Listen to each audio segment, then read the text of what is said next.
ಬಂಟ್ವಾಳ ವಿಧಾನಸಭಾ ಕ್ಷೇತ್ರದ ಬಿಜೆಪಿ ಅಭ್ಯರ್ಥಿ ರಾಜೇಶ್ ನಾಯ್ಕರವರು ಮತದಾನ ಮಾಡಿದ್ದಾರೆ. ಅವರು ರಾಜೇಶ್ ನಾಯ್ಕರವರು ಬಂಟ್ವಾಳ ವಿಧಾನಸಭಾ ಕ್ಷೇತ್ರದಲ್ಲಿ ಸ್ಪರ್ಧಿಸಿದರೂ ಕೂಡ ಅವರ ಮತದಾರರು ಆಗಿರುವಂಥದ್ದು ಮೂಡಬಿದ್ರೆ ವಿಧಾನಸಭಾ ಕ್ಷೇತ್ರ ವ್ಯಾಪ್ತಿಗೆ.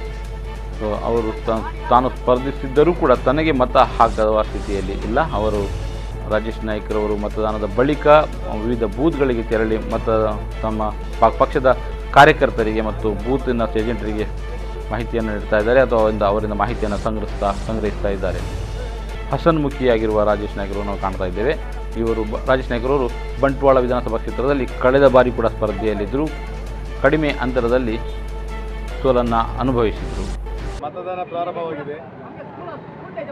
ಎಲ್ಲ ಮತದಾರರಲ್ಲಿ ವಿನಂತಿ, ಎಲ್ಲರೂ ಬಂದು ಮತದಾನ ಮಾಡುವ ಮುಖಾಂತರ ಪ್ರಜಾಪ್ರಭುತ್ವವನ್ನು ಉಳಿಸಬೇಕು.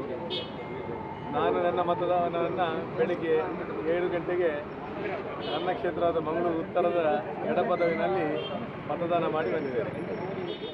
ಹೌದು, ಬಂಟ್ವಾಳ ವಿಧಾನಸಭಾ ಕ್ಷೇತ್ರದ ಬಿಜೆಪಿ ಅಭ್ಯರ್ಥಿ. ಸೊ ಅವರು ಈಗಾಗಲೇ ಮತದಾನ ಮಾಡಿದ್ದನ್ನು ತೋರಿಸಿದ್ದಾರೆ. ಹಾಗೆ ಮತದಾನ ಮಾಡಿದ ಬಳಿಕ ಅವರು ಬಂಟ್ವಾಳ ವಿಧಾನಸಭಾ ಕ್ಷೇತ್ರ ವ್ಯಾಪ್ತಿಯಲ್ಲಿ ಸುತ್ತಾಡ್ತಾ ಇದ್ದಾರೆ. ಸೊ ನಾವು ಬಂಟ್ವಾಳ ವಿಧಾನಸಭಾ ಕ್ಷೇತ್ರದ ಬಗ್ಗೆ ಬರೋದಾದರೆ ಇಲ್ಲಿ ಒಟ್ಟು ಮತದಾರರು ಇರುವಂಥದ್ದು 2,21,735.